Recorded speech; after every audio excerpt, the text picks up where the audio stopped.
বন্ধুরা, সম্প্রতি Sydney non profit institute for economics and piece তাদের নতুন ইকোলজিক্যাল রিপোর্ট প্রকাশ করেছে, যেখানে বলা হয়েছে যে ভারত যদি আরও কিছুদিনের জন্য পাকিস্তানের জল আটকে রাখে তাহলে পাকিস্তান ব্যাপক দুর্ভিক্ষের মুখোমুখি হবে, যা তার কমজোর অর্থনীতির উপর ব্যাপক চাপ সৃষ্টি করবে। এই রিপোর্ট সামনে আসতেই পাকিস্তানের উদ্বেগকে আরও বাড়িয়ে দিয়েছে, কারণ প্রতিটি ভারতীয় নীতির প্রভাব এখন পাকিস্তানের জমি এবং কৃষি ক্ষেত্রে সরাসরি পড়তে শুরু করেছে। এই উদ্বেগের কারণে পাকিস্তান ওআইসির কাছে অভিযোগ করতে শুরু করেছে যে ভারত তাদের ভাগের জল আটকে রাখছে এবং পাকিস্তানকে অনাহারে মারার চেষ্টা করছে। পাকিস্তান এই বিবৃতি দেওয়ার সাথে সাথে কিছু দেশ কিছু না জেনেই ভারতের বিরুদ্ধে বিবৃতি দিতে শুরু করেছে, সিন্ধু জল চুক্তি মেনে চলার পরামর্শ দিচ্ছে।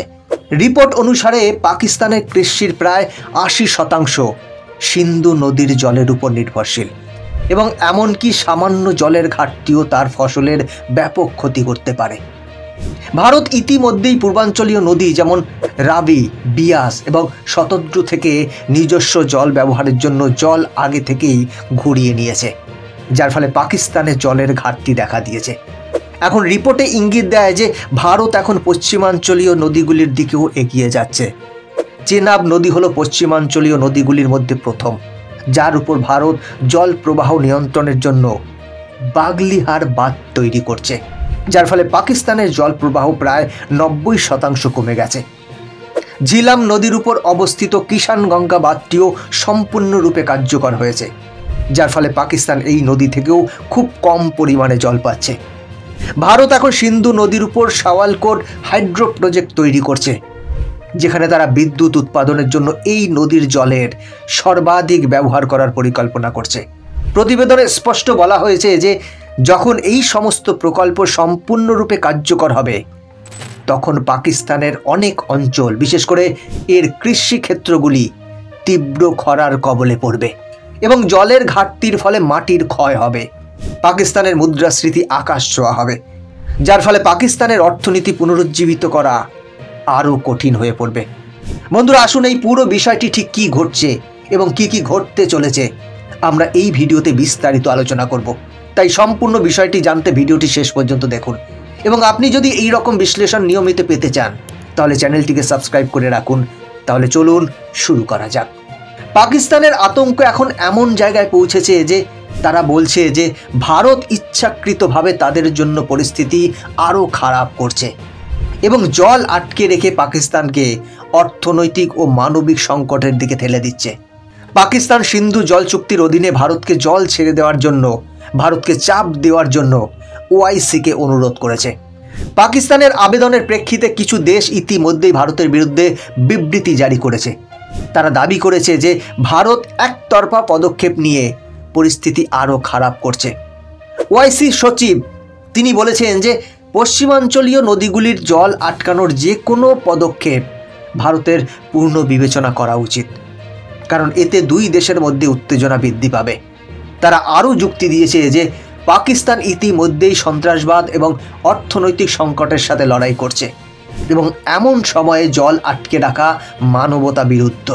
পাকিস্তান এই বিবৃতিকে আন্তর্জাতিক প্ল্যাটফর্মে আবারও বিষয়টি উত্থাপন করার জন্য ব্যবহার করছে, ভারতকে চাপ দেওয়ার এবং পাকিস্তানকে জল পাওয়ার বিষয়টি নিশ্চিত করার আশায়। তবে ভারত ওআইসির বিবৃতির প্রতিক্রিয়ায় বলেছে যে কারো চাপের মুখে তারা তার নিরাপত্তা এবং জাতীয় স্বার্থের সাথে আপোস করবে না। ভারতের পররাষ্ট্র মন্ত্রণালয় একটি দৃঢ় এবং স্পষ্ট বিবৃতি জারি করেছে যে রক্ত এবং জল একসাথে প্রবাহিত হতে পারে না এবং যতক্ষণ পর্যন্ত পাকিস্তান সন্ত্রাসীদের মুক্ত লাগাম দিতে থাকবে ভারত পাকিস্তানের সাথে কোনো জল ভাগাভাগি করবে না। ভারত আরও বলেছে যে পাকিস্তান যদি জল চায় তাহলে তাকে প্রথমে সন্ত্রাসী লঞ্চ প্যাড বন্ধ করতে হবে এবং যারা ভারতে হামলা চালায় তাদের ভারতের হাতে তুলে দিতে হবে। ভারতের এই কঠোর অবস্থান পাকিস্তানের নতুন বিতর্কের জন্ম দিয়েছে, কারণ পাকিস্তান বুঝতে পেরেছে যে ভারতের এই পদক্ষেপ সরাসরি তার কৃষি, অর্থনীতি এবং জনগণের উপর প্রভাব ফেলবে।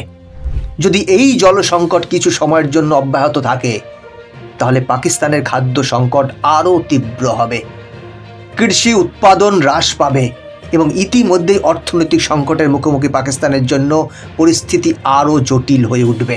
পাকিস্তানের নিজস্ব প্রতিবেদনেও একমত যে সিন্ধু অববাহিকার জল সরবরাহ 30 থেকে 40% কমে গেছে। পাকিস্তানের কৃষি ব্যবস্থা ভেঙে পড়বে এবং লক্ষ লক্ষ মানুষ বেকার হয়ে পড়বে।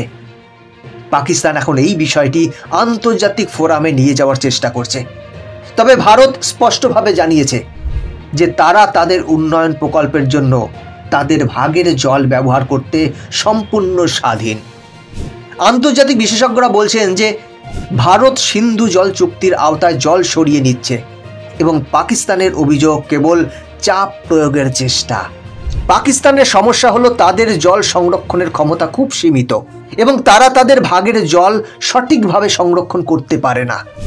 ভারতীয় বিশেষজ্ঞরা বিশ্বাস করেন যে পাকিস্তানের সমস্যার মূলে রয়েছে তার ত্রুটিপূর্ণ নীতি এবং দুর্বল জল ব্যবস্থাপনা। কারণ পাকিস্তান প্রতি বছর তার ভাগের লক্ষ লক্ষ কিউসেক জল সমুদ্রে ফেলে দেয়, ধরে রাখতে পারে না, কারণ পর্যাপ্ত পরিমাণে ড্যাম তারা তৈরি করেনি। তবুও তারা বিশ্বের কাছে নিজেকে পীড়িত হিসেবে উপস্থাপন করে, মানুষের সিম্প্যাথি আদায়ের চেষ্টা করছে। ভারত যে বাঁধ এবং জলবিদ্যুৎ প্রকল্পগুলি তৈরি করছে তা সম্পূর্ণ আইনত সঠিক বলে বর্ণনা করা হয়েছে, কারণ ভারত কেবল সেই জল আটকে রাখছে যা তারা চুক্তি অনুসারে নিজস্ব ব্যবহারের জন্য ব্যবহার করতে পারে। পাকিস্তান এটি খুব ভালোভাবে জানা সত্ত্বেও বিশ্বকে বিভ্রান্ত করার চেষ্টা করে। ভারত বলেছে যে পাকিস্তান যদি সত্যিই জল সমস্যার সমাধান করতে চায় তাহলে তাকে প্রথমে সন্ত্রাসবাদ বন্ধ করতে হবে এবং তার জল ব্যবস্থাপনা উন্নত করতে হবে। কারণ ভারতকে দোষারোপ করলে খরা থামবে না বা পাকিস্তানের অর্থনীতির উন্নতি হবে না। পাকিস্তান একটি উল্লেখযোগ্য হুমকির মুখোমুখি। যদি আগামী বছরগুলিতে বৃষ্টিপাত হ্রাস পায় বা হিমবাহ দ্রুত গলে যায় তবে তার বাঁধ এবং খালগুলি তা মোকাবেলা করতে অক্ষম হবে, যার ফলে বড় ধরনের ধ্বংসযজ্ঞ হতে পারে। ইতিমধ্যেই ভারতের প্রকল্পগুলি নিয়ে একটি বড় বিতর্ক শুরু হয়েছে, কারণ বিশেষজ্ঞরা বলছেন যে যখন বাগলিহার, কিষানগঙ্গা এবং ছায়ালকোটের মতো প্রকল্পগুলি পূর্ণ ক্ষমতায় কাজ করবে তখন ভারত প্রায় 10 থেকে 12,000 মেগাওয়াট অতিরিক্ত বিদ্যুৎ উৎপন্ন করবে, যা সরাসরি ভারতের উত্তরাঞ্চলীয় রাজ্যগুলিকে উপকৃত করবে। এই প্রকল্পগুলি ভারতের জ্বালানি ক্ষমতা বৃদ্ধি করবে, ভারতের অর্থনৈতিক অবস্থান আরও শক্তিশালী করবে। এখন প্রশ্ন হলো, ভারতের কি পাকিস্তানের প্রতি করুণা করা উচিত এবং তাকে জল সরবরাহ করা উচিত, নাকি ভারতের জাতীয় স্বার্থকে অগ্রাধিকার দেওয়া উচিত? ভারতের অবস্থান স্পষ্ট, পাকিস্তান সন্ত্রাসবাদ বন্ধ করলেই কেবল আলোচনা হবে। বন্ধুরা, এবার আপনি কি মনে করেন? বিদেশ মন্ত্রকের সিদ্ধান্ত কি সঠিক, নাকি আপনি মনে করেন ভারতের নমনীয়তা দেখানো উচিত? আপনার মতামত কমেন্ট করে জানাবেন। বন্ধুরা, আজকের ভিডিও এখানেই শেষ করছি। এরকম ইনফরমেটিভ ভিডিও দেখার জন্য চ্যানেলটিকে সাবস্ক্রাইব করে বেল আইকনটি প্রেস করে রাখুন। দেখা হচ্ছে পরবর্তী ভিডিওতে। ভালো থাকবেন, সাথে থাকবেন। জয় হিন্দ।